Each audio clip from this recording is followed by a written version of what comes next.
مرحبا بكم في هذا اللقاء. tulibasanyufu nateera okuddamu gasimbagana ko nammwe nga muli eyo naffe tuli eno mashaallahu taala kyabbeeyi kubanga gye muli naffe weetuli. Tusaba ekitiibwa Allah atwongere obulungi, tusaba ekitiibwa Allah ayongere okubanga ffenna atumalira. Naku olwaleero lunaku nga bulijjo tubeera mu mbeera ey'okusoma ku adiyatul Qur'an. Edduwa ezitujja mu Qur'an ne ahamiyatu du'a nga tuyita kutegeera asrar al Qur'an, kutegeera ennyo asrar al Qur'an, ebyama bya Qur'an. Lwaki Qur'an na lwaki Qur'an ayogera ku nsonga zino na zino. Asrar al Qur'an, lil Qur'an asrar. Qur'an ni ebyama byayo naye ومن بعض الأسرار أو من بعض أسراره ومن بيكو سيسبيل من القرآن ومن بياما بيا قرآن سر الدعاء الشامي شيتوا الدعاء بدم للقرآن أسرار. قرآن هنا بياما بينش، قرآن هنا بياما بينش نيه muzimu bimu ku byama bya Qur'an tuyina ekiyitibwa sirru ad-du'a, ekyama ekiyitibwa ekyedduwa. Allahu akbar. Wakayf nuzila al-Qur'an, Qur'an yakka nga da'watan lana, nga da'wa kusaba kikozesa ffe inda ad-du'a, mukaseera ka da'watina, mukaseera k'okusaba Allah subhanahu wa ta'ala. Era Qur'an yakka nga ffe tulina ogikozesa nga ffe kyobola Allah atuinspiringa n'ebintu bingi mu Qur'an ekitiibwa. Hunaalika daa Zakariya rabba, olira rabbi inni askantu min dhurriyyati biwadin ghayr dhi zar'in عند بيتك المحرم ربنا ليقيم الصلاة. مكسير ako ممبيري ez'enjawulo ogenda olaba nga Allah akuwa baadhi almafatih, ebisumuluzo nga enta la ta'lam, gwe tokimanyi nakimanya nti hatha miftah, ekyo kyakuwadde ekisumuluzo tegedde likulli shay'in lilijaba, okwanukula buli kimu kyonna oba okwanukula edduwa zo zobadde osaba. Tokimanyi nti ekyo kyogenda okukozesa subhanallah miftahun Mungu abikuwadde. Watad'u rabbak, nosaba Allah subhanahu wa ta'ala, tarfa yadayk, yowanika emikono gyo nosaba Allah subhanahu wa ta'ala nga wenna ojjudde tama'nin, wenna ojjudde obukakkamu, wenna ojjudde الاستعانة الصادقة ويسجم ويشتيب الله وانما الدلا ونجد at the highest degree, the maximum degree of sincerity. Oli waggulu oli ku top, wena ng'ojjudde omazeeyo subhanallah, oba bitegedde nga wena ojjudde era omazeeyo. Allahu akbar walillahi alhamd. تدعو ربك نوصب الله سبحانه وتعالى وقالوا ربنا الله يستجيب أقوانو كلا. Mungu yenyina gamba iyyaka na'bud wa iyyaka nasta'in. Ezo aya Allah zileta mu Qur'an ekitiibwa kukakasa nti waali naye mulage nti yennyini, alright, yennyini Allahu akbar yalina okusabwa, yalina okusabwa ate omulage nti gwesigamidde. Iyyaka na'bud wa iyyaka nasta'in. Laba Allah aya jazaako ihdina siratal mustaqima, nuŋŋamya ku kkubo eggolokofu. Siratal ladhina an'amta alayhim, ihdina siratal mustaqim. Hadha du'a tuli mukasira awo buli mukusaba Allah subhanahu wa ta'ala, osaba obulungamu. Ebyo byonna ebisumuluzo, ezo ne examples ebyo byonna Allah bituwa nga gatunyweza ku nsonga ya dduwa. Mubimu kubiraga obuwanguzi bw'omuntu n'omuntu agenda tuuka ku buwanguzi ya Allah subhanahu wa ta'ala okubanga mu Qur'an yajjuzaamu baabu ddu'a omulyango gw'edduwa. Ekyo nno nakyo kyama lazim au yambagi alayka an ta'rifa olina okitegeera nti hatha sirrun azim. Allahu akbar walillahi alhamd. kyama kya beeyi. سمي الفاتحة ومن أسمائها سمي الفاتحة بسورة الدعاء أو من أسماء سورة الفاتحة الدعاء. سورة الدعاء الفاتحة يتومي من يقايو إذا من يقال الفاتحة جيتي بالدعاء الدعاء إليتي سورة الدعاء دي السورة يكسب الله سبحانه وتعالى. إذا نيبا يقول واكي بيقام بيبيني نيو نجي الدعاء سينغو بنيني is أعظم سورة في القرآن الكريم. السورة سينغا mu Qur'an ekitiibwa eyitibwa al-Fatiha. Yikamenyewo essura zonna si mu bunene mu buwanvu mu bugazi wabula mu byonna esinga. Ogiraba nga alina aya 7 bal zivvuunula ebitabo n'ebitabo n'owandiika ebitabo ne bijjuza ensi eno ng'oli kuva al-Fatiha yokka. Ina amawanika nebyekutte bingi. Era n'atugamba ye kennyini sallallahu alayhi wasallama a'zam ad-du'a أعظم الدعاء الدعاء سينغو كبانغا يامان سورة الفاتحة هيتي والفاتحة دعاء سينغا كمن يودوا زنا سورة الفاتحة وبيتك الدعاء قرآن ينا قرآن ينا هيتي والدعاء قرآن ينا هيتي والدعاء قرآن يجولبا هيتي والدعاء قرآن ينا دعاء من أسماء القرآن من أسماء بعض آيات القرآن يتجام بيجيتبا الدعاء وبا الذكر وكجوكرا الله نوبانغا ومجوكيدي ممبيري يوكواني كيميكونو نتجي لن أسأل أحدا لن أدعو أحدا لن أنادي أحدا sigenda kola kitonde sigenda kola anything. I won't raise my hands for supplications, for glorifying, to glorify or for anything jenjagala except ngandi wa Allah subhanahu wa ta'ala. Yenno ye Qur'an yekitiibwa. Kulicho Qur'an oluvannyuma lw'okukanga dua era Allah nassa aya zidirecting ezikulaga nti dua nassa essula nga naye yennyini ikamenyewo edduwa zonna al-Fatiha kikulaga ahamiyat ad-dua bukulu bwaki bwa dua. Oluvannyuma dhakkarana rabbuna Allah atujjukiza mu Qur'an mwennyini Allah atujjukiza tegedde surat Ghafir Allah watugambira ud'uni astajib lakum munsabe njabanukula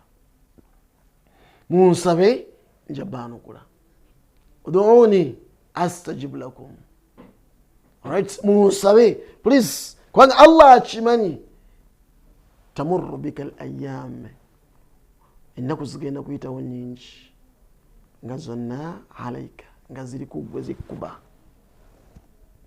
tegedde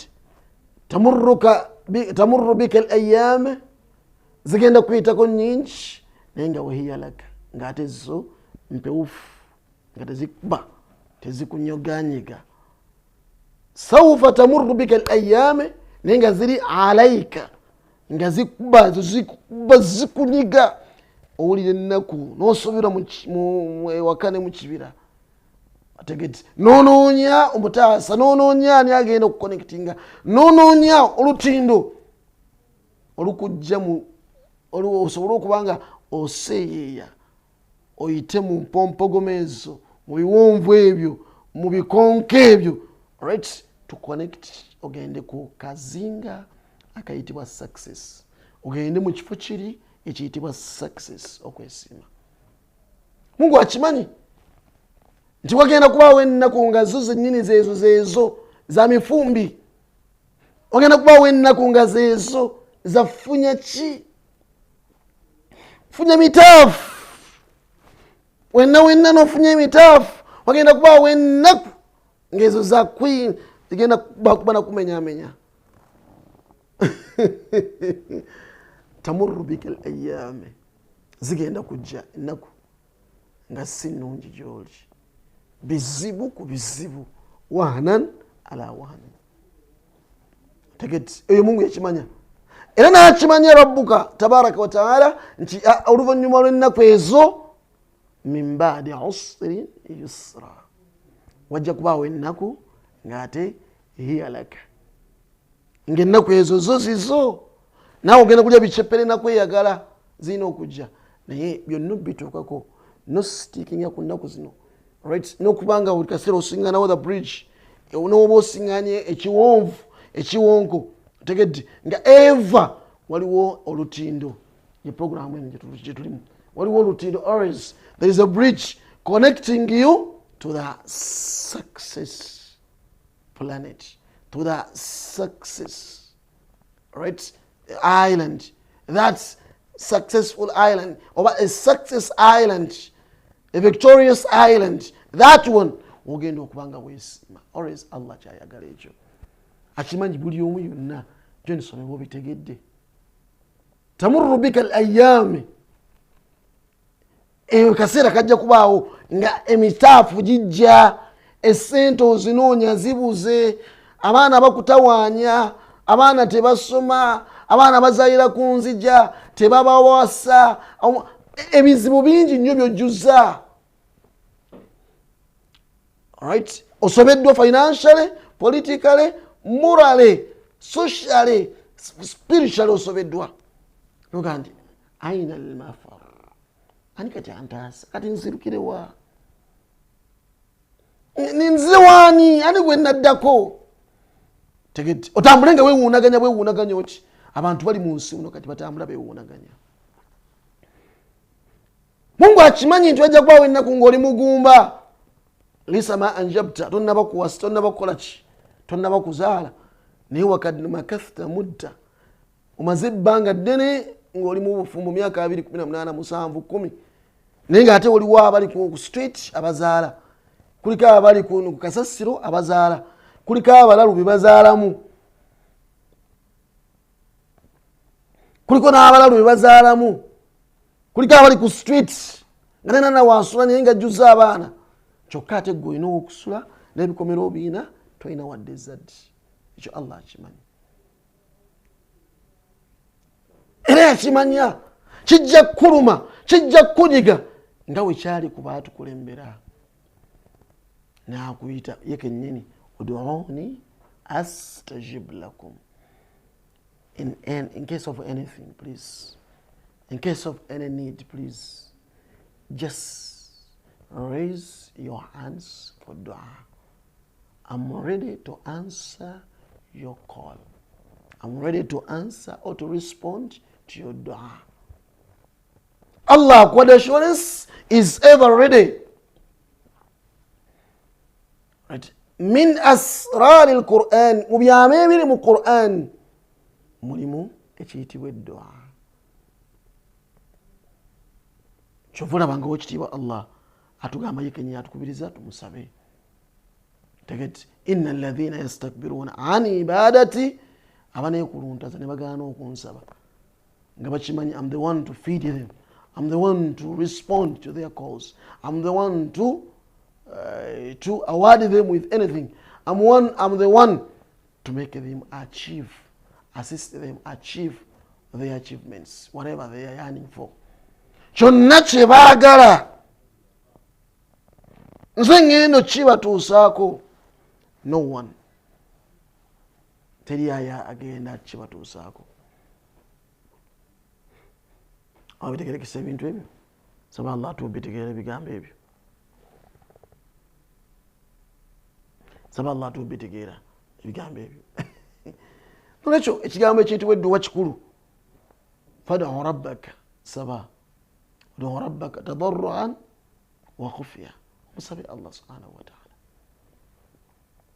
mumusabe Allah subhanahu wa ta'ala era musinze ashiyan musinze budde bonna musinze kumacha musinze olweggulu mumusabe mukaseera ak'obuzibu ne mukaseera ak'ennaku obitegedde musabe Allah subhanahu wa ta'ala abanagaana inna alladhina yastakbiruna an ibadati sayadkhuluna jahannama dakhirin buli kisi anagaana okunsaba nga mulwadde ali awo mumukubye ninga aganye okudda ku nze nga Ayub wa Ayuba idh nada rabba jukira mu Ayub yasaba Allah subhanahu wa ta'ala anni massani yadur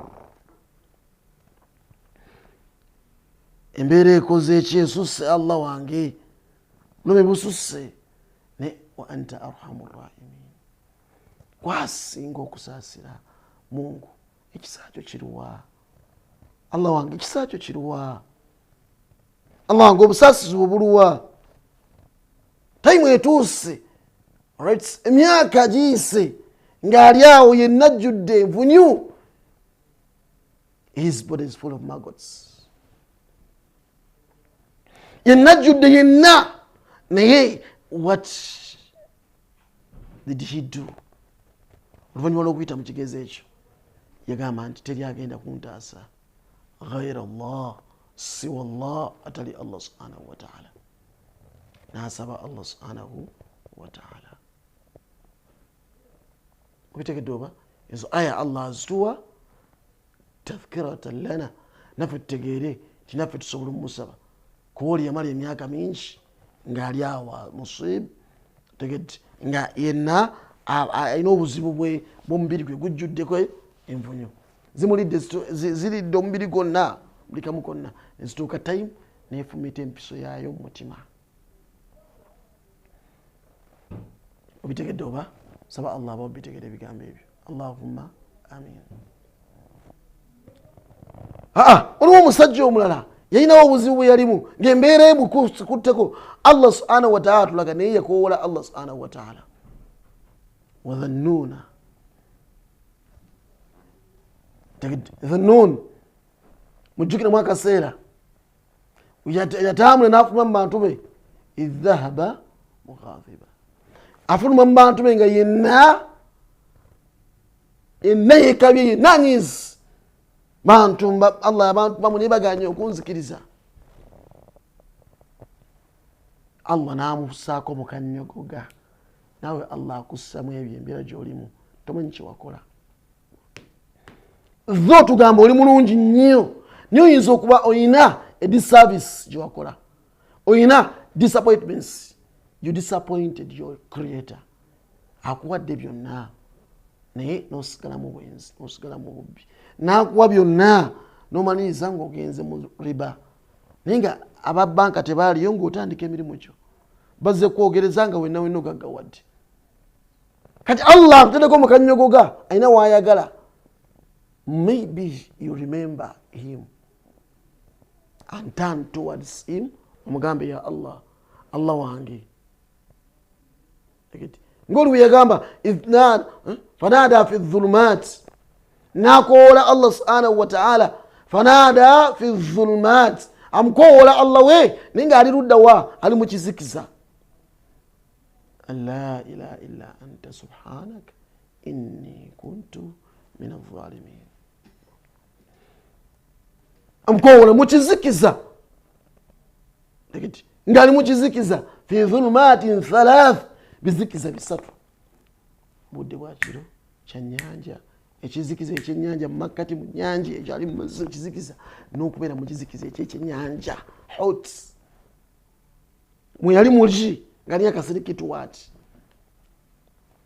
naye yamanya nti teri asobola kuntaasa ghayra Allah ani ayinza okunjija mu mbeera eno teri mu bitonde teri andaba essaawa zino teri awulira si wallah okuleka Allah subhanahu wa ta'ala nakola la ilaha illa anta itandika bidhikirin atenga nayo dua wa afdalu dhikr la ilaha illa Allah.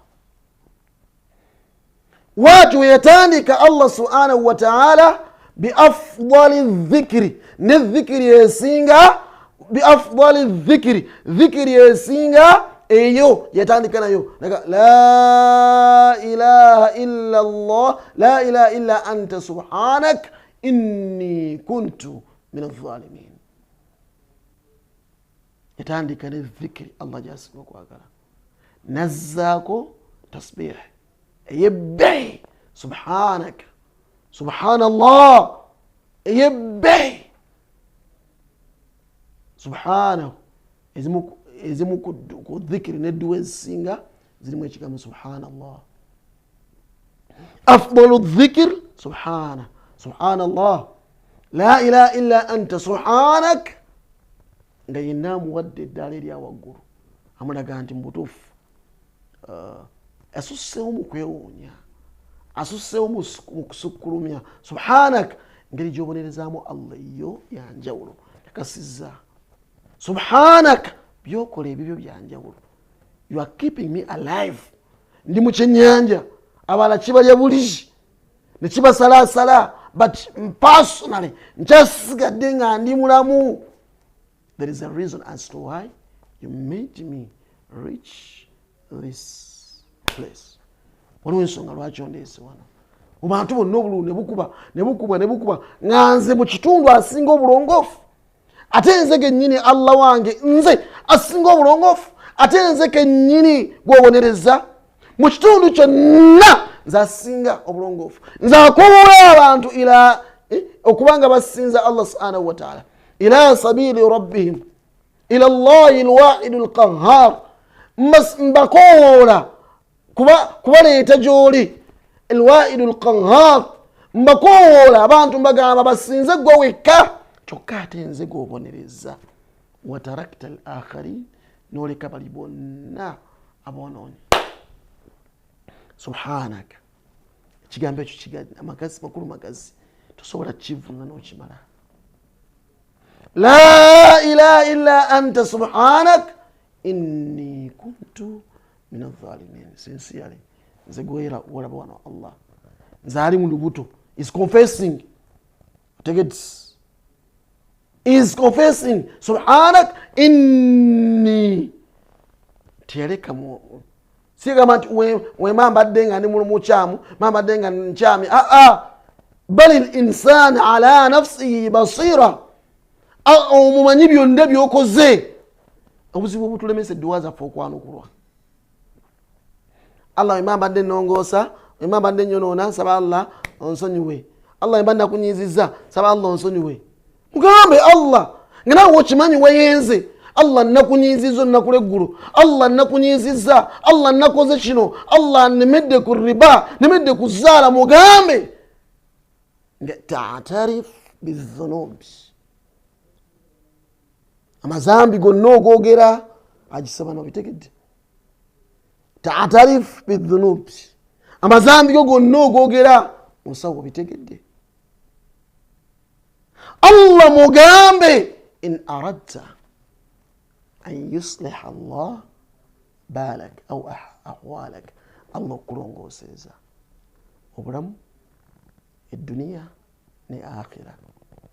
Mubanga kyoyagala Allah jabirongoos i'tarifu bizzunubi abaffe Allah mugambe nga Yunus yagamba nabbi mulamba naye amanyi kyakoze because went out of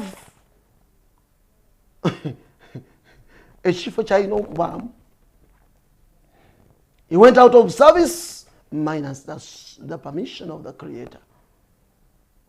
Bamutuma okukola ng'obwa RDC naddukayo, bamutuma okukola obwa governor naddukayo, right? Nizo okitegeera bamutuma to act, right? Ajja kuwola abantu okubaza eri Allah subhanahu wa ta'ala yadduseeyo because bebakusindika mu tebagenda kubanga bonna bali awo tugenda kubeera mulimu gwa daawa guli is a bed of roses. No, insults weziri nebimaamukola byali bingi. Basembayo kuona nyumba ye talina wasula nagane lwaki sibaviira kangende nkola abantu abalala naye eyo gyalaga Allah si gye yamutuma wakadhalika anta odduka mu bantu b'olaga wa gy'olaga Allah gye yakutuma onoonya butebenkevu yes naawe nabo bajja kuwa stress naye Allah kino abantu bangi abasajja balekawo adduka nadduka mu bantu bizibu nadduka ebizibu mukazi azadde abaana 3 baana 4 sina na sente ne balekawo amaka balekawo bakazi baabwe yabeere watya omusula busuuzaawo yabeere watya tegeti ensobi ze tukola nyingi ne Mungu atuyisaako mu bunnyogoga nga tetumanyi saba Allah subhanahu wa ta'ala naye nga falyastajibu li walyu'minu bi sooka olongoose bino n'obukkiriza beera nabo mu ekitiibwa mu maaso ga Allah beera nabo mu Allah subhanahu wa ta'ala kkiriza nti byonna Allah ayinza byonna ayinza yayinza byonna yasobola byonna yajja okukumalira nekyoyagala nekyowalira agenda kikuwa it's just a small thing like I did in the past nga wakoze kubasigadde mabega alright byakola kwabo ne byakoledde kati bana abaliwo present abali present bangi bakoledde ebyamagero karamati mpitirifu nnyo ntubite nuga nti nona azadde for over 27 years 30 at the age of 60 omuntu azaala nga mwana bamukubye mu 10 na mpiso tebamukubye mu 10 at that age 58 omuntu ng'azaala but constantly alemedde ku Allah n'amusaba Allah n'amuwa ekyengera kyezadde wakyabadde ayagala abange musabe Allah subhanahu wa ta'ala nimwetereze n'okwetereza Allah musaba nga musooka ne mwetereza gwe kenyini sooka omusuute muhaane mulage nti byakola ebyo byanjawulo inusu byakola اعتراف الذنوب كل التوبة وين يما سقى الله سبحانك إني كنت من الظالمين takasa Allah mbadde mbali ya zamani mbitegedde byompisizamu nazindi ndwadde zondeetedde saba Allah onsonyiwe simama nziku sirimu bizze lwabwe nzi tebivudde mu bbanga ni Allah nsaba onsonyiwe era nongozi wabitegese oyo yasaba Allah subhanahu wa ta'ala Allah n'akiragira ekyennyanja muwande ku lukalu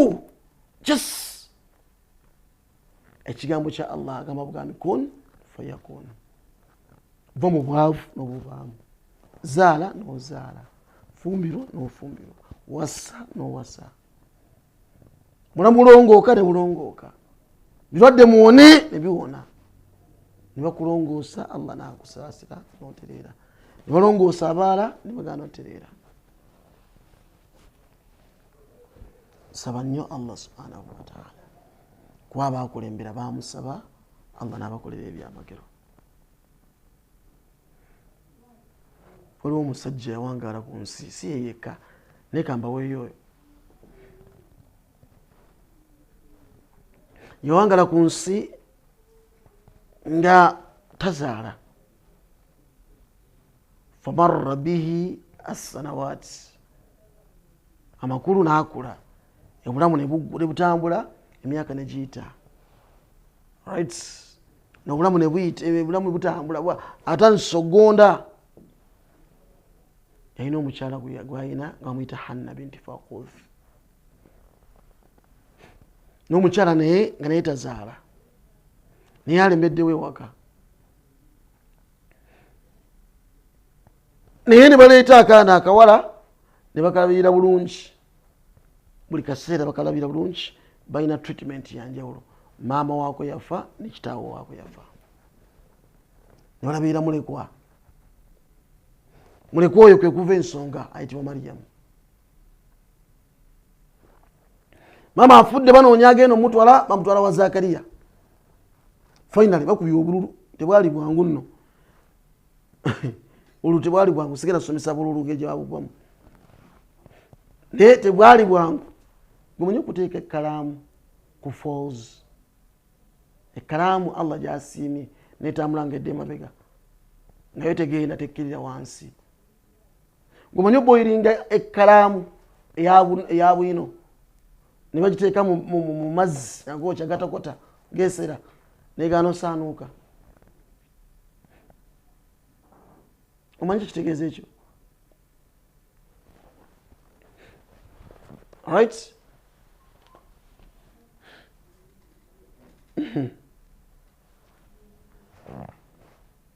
Allah asaase ya rabbi ebigezo byebayitamu byali binene okananga omwana alondeddwa agenda wa Zakariya namulabirira ne mukyala we mukyala we yali maama woono omwana muto batumiddeko nnyo bamaama bange abalungi saba Allah abawo obulungi ne bamaama abato ab'eggwanga ne ba step mam mwenna mwebale kulabirira abaana bemutazaala mwebale kulabirira abaana babaganda bammwe muli banjawulo muli bankizo Allah abawo obulungi nansaba Allah abasiime Allahumma amin tumindeko eri omukyala yenna aliyo ng'abonyaabonya abaana batazaala naawe ababo kasita obazadde tunalaba ogwo olowooza ogenda kubeerawo bugenderevu kutumiddeko nnyo ogira weeyagala ng'obonyaabonya abaana obalowooza buli omu azaala ku nsi kuno tolabayo bagumba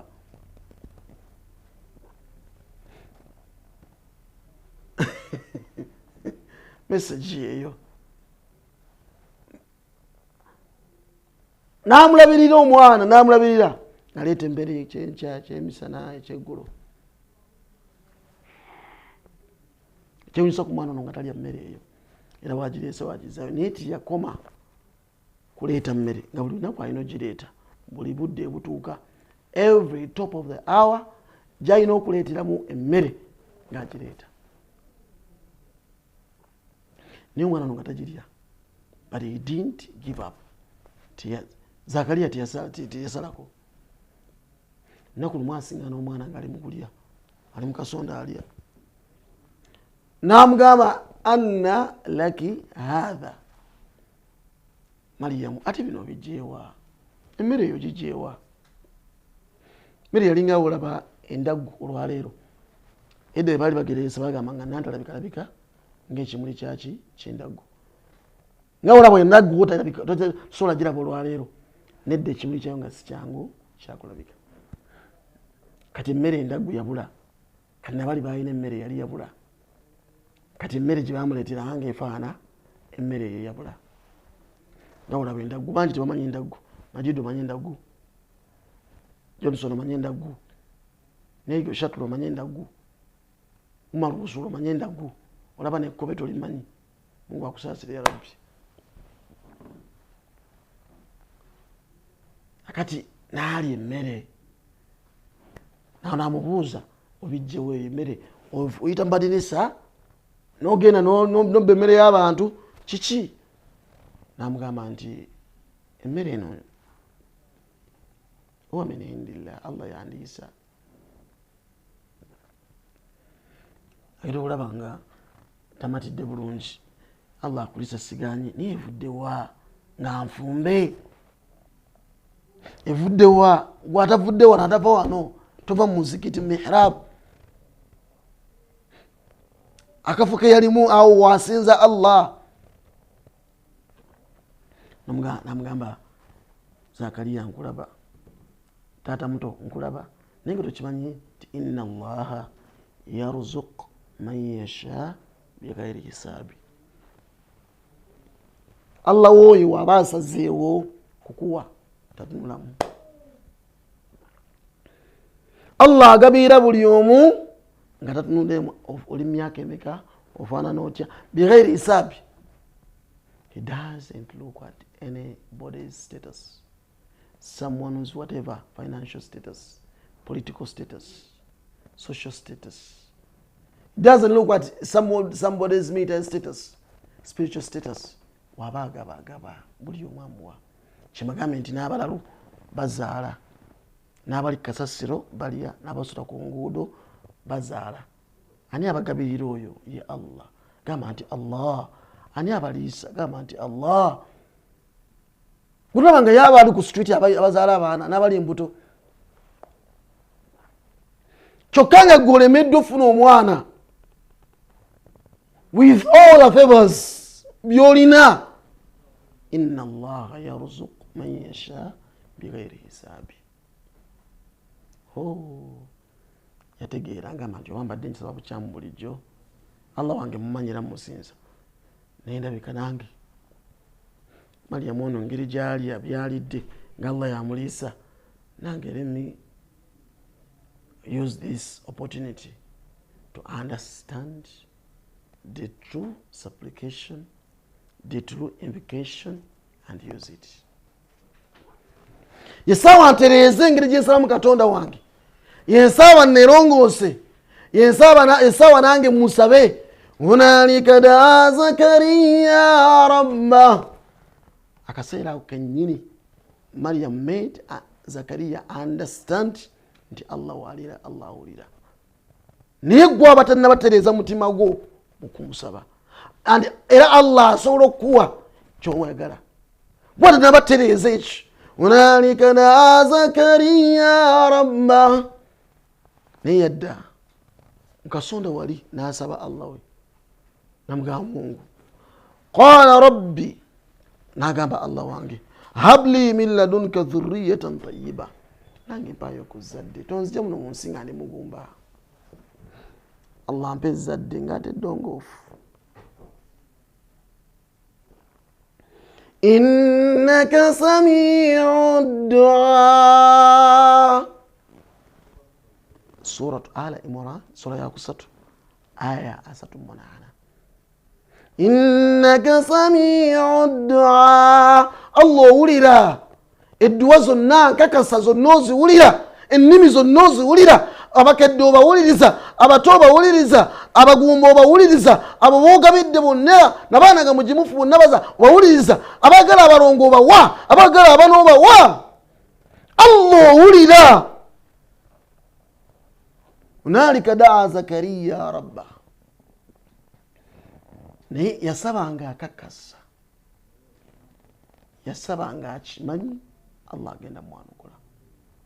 He called Allah, he raised his hands towards Allah with the maximum degree of sincerity. Nabi kyagamba nti odu Allah wa antum muqinina bil ijaba. He had no doubt this time. Oba Allah nampa he had no doubt this time. Abange tubuusabuusa, mikwano tusaba ninga tubuusabuusa. You are busy at invoking Allah, ila utoka kasabi usaba. You are busy invoking the Almighty Allah subhanahu wa ta'ala with any supplication, any invocation. Naye tukakasa nawe kenyini byosaba. Naye singa onokakasa nga wakoze biri ebyabali nange asobola okukola ebyange. Hunalika daa Zakariya rabbahu qala rabbi habli min ladunka dhurriyatan tayyiba innaka samiu du'a. Innaka samiu du'a. Chicho yagala. Innaka samiu du'a. Aniko yagala kutasolooza bantu. Innaka samiu du'a. Allah yekka yawulira. Whether bulwadde, whether wealth, success, achievement, to get anything choyagala, chonna, he is ready to answer and to respond to your call. And that is Allah subhanahu wa ta'ala.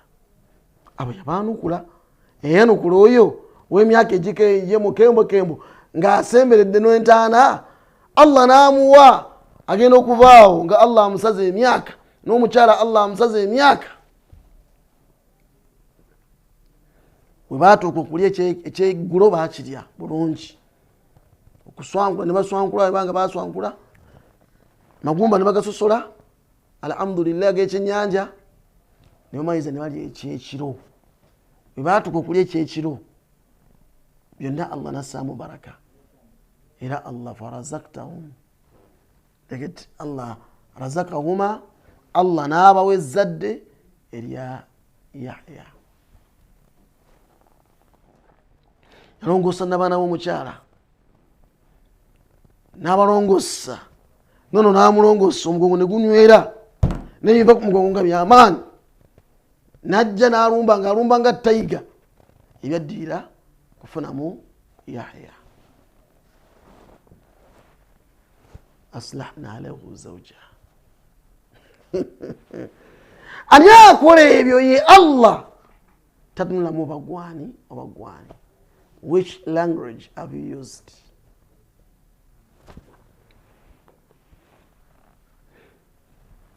Kansembyo nono nga mwenna mummanyi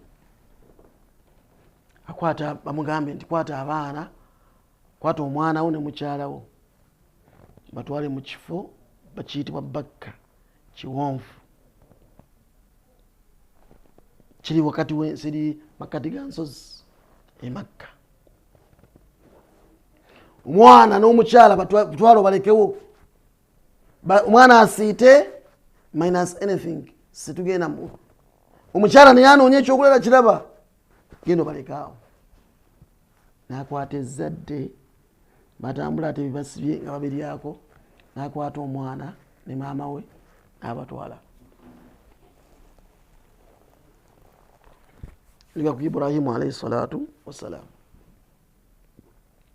abakwata abatwala kyekyaddira abalekaawo ate Allah amugamba kati ate gweddayo vaawo wano mukyala we oli akulinze ono Hajara alina omwana asobola omufuula bizi kati ate oli Saara teri asobola omufuula bizi ate Hajara yali alabirira Saara kati teri alabirira Saara ddayo naye obeereko naye omulabirire si munakwata omwana omukyala n'omwana n'abaleeta ano mu kiwonvu biwadin ghayri dhi zar'in inda baytika almuharram rabbana liyuqima as-salah. Waawo tewali wadde ettooke wadde emuyembe wadde ejjambula wadde ekiddawo tewaaliwo wadde kirimwawo.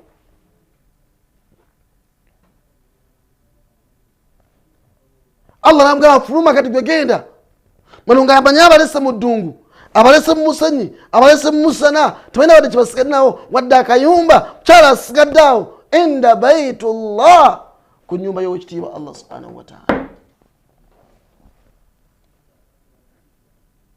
tabaitika almuharram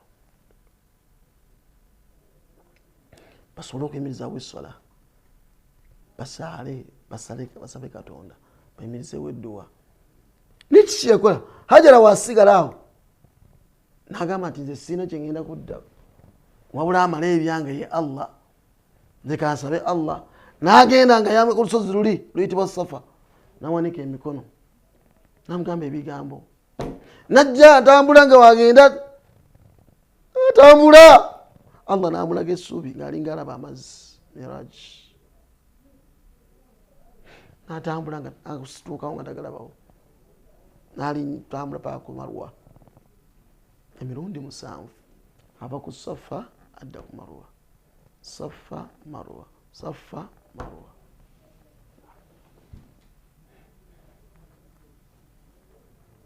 Abitegerekese anoonya ani amutaasa anoonya Allah anoonya kisa ky'ekitiibwa Allah.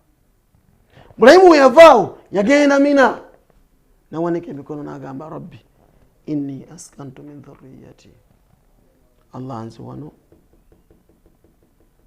ndeseewo ezzadde lyange ndese ezzadde lyange biwaadin ghayri dhi zar'i Allah mbaleseewo wano bagenda kusula wano bagenda kubeera wano naye wonna teri agenda bbawa mmere teri agenda balimira tebalinawo kirimwawo tewali wadde otuzzi bali musana na musenyu. Allah nkusaba ngeri gye mbaleese ono bayimirize bweswala ku nnyumba ye ekitiibwa kusaba Allah bino binkolere bagabirire ebyesaba bagabirire ebibala bawe bino na bino bayitire abantu abalungi waj'al af'idata min annas tahwi ilayhim warzuqhum min athamarati leeta emitima gy'abantu abantu abadde bayita eri ewala babere nga their attention is towards them naye with what n'ekisikiriza kyonosaawo basemberiza abantu bafune company bakabere comfortable n'ekifo bagabirire ebibala ebyokulya bayeetere buli kirungi kyonna Allah n'ayibawa Allah n'ayita zamzamu n'olwaliro zamzamu yafuuka ensonga netugenda e Makka lwadduwa ya Ibrahim Makka n'asituka n'afuuka wanjawulo lwadduwa ya Ibrahim saba Allah atuwa obulungi bitegeera oyo Allah yakyusa Makka oyo yalabirira Hajara n'omwana w'omuto oyo yawulira edduwa zaabwe n'edduwa za Ibrahim naawe ye yalinze okuwuliza edduwa zo waali musabe ajja kwanukula edduwa kye kisumuzo kya buli nsonga ekyakusibidde mu bwavu n'embeera embi bw'otamusaba tumusabe Allah ngenze mu ofiisi Tawakkal Travels wema wano Magoba Arcade level 3 awo nyine awali omuzikiti ewa Tawakkal Travels jangu teeketeke hijja 2027 jangu teeketeke umra eziddako after hajj n'ebisigadde ku 0752 86 86 86 oba 0701 94 1001 Tawakkal Travels, your best Hajj and Umrah company in Uganda. Assalamu alaikum. حسبي ربي جل الله ما في قلبي غير الله نور محمد صلى الله لا إله إلا الله. Eno ye Salam TV. In a digital world, not everything is what it seems. False stories today spread faster than truth, leaving us all wondering what's real. Disinformation misleads, misinformation misguides and spreads confusion and fear. Dismiss, a campaign to help you think critically, question wisely, and verify thoroughly. Join us. Let's build a more informed Uganda, one truth at a time. Dismiss, inquire, verify, confirm. Together, let's fight fake news.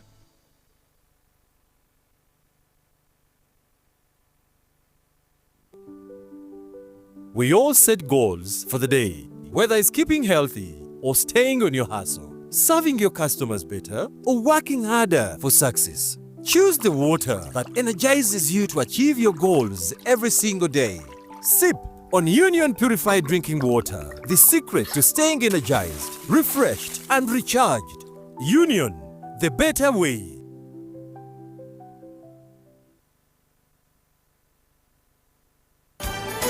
katuwanjulire Apple antibacterial cleaning powder omupya katale kugenda okukozesa mu binaabiro kabuyonjo n'okuyonjesa kungulu. Apple osobola okugikoza mu ngeri 3: ayonja ewaguba, ajjako obucaafu, ate ewuuka, omukozesa n'amazzi, buli kimu n'akitereeza n'aleka buli w'oyonjeza nga wayonjo. Wekuume ng'oli muyonjo ate ku ssente ensaamusaamu ojja funa Apple olunaku olwaleero. Apple antibacterial cleaning powder asangibwa mu supermarkets ne maduuka gonna mu ggwanga lyonna.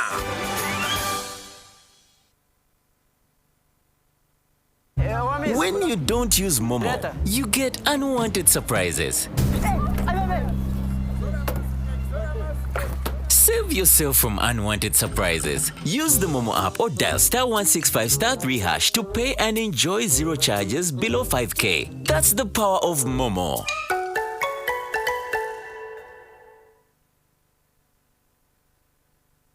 Mommy? Yes? At school, everyone crying Crunching. Nange ku mulimu nga nkola. When I'm watching my kazanyo. Ndabye mbaga ya daddy. Anti ku highway nga mvuga. Sisumagire ekyo shuwa. Kati nange bampakingire Hani omwana muwe. Get your favorite packet of Psalms from a shop or supermarket near you and crunch. Get yourself a packet of Psalms and start crunching. Psalms, taste the difference. When you don't use Momo, you are forced to quarrel. Mama kabalansi? Nkuwaire 15 Mama, nkuwaire 15. Ompaire 15. Abantu abakulu atandise obuyayi mwena. Obuyayi obuliga. Ngobi yanko bantu sente dange ninzade kolera ngobi nakolera sente dange. Save yourself from quarreling. Use the Momo app or dial *165*3# to pay and enjoy zero charges below 5K. That's the power of Momo.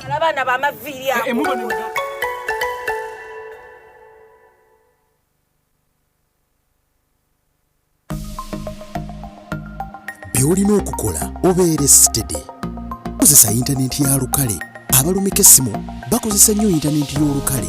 N'olwekyo tukikozesa ng'okebera ebyekusifu mu ssimu yo nga pini ya banka. In partnership with Uganda Communications Commission and NBS. Eno ye Salam TV. Assalamu alaikum wa rahmatullahi wa barakatuh. Alhamdulillah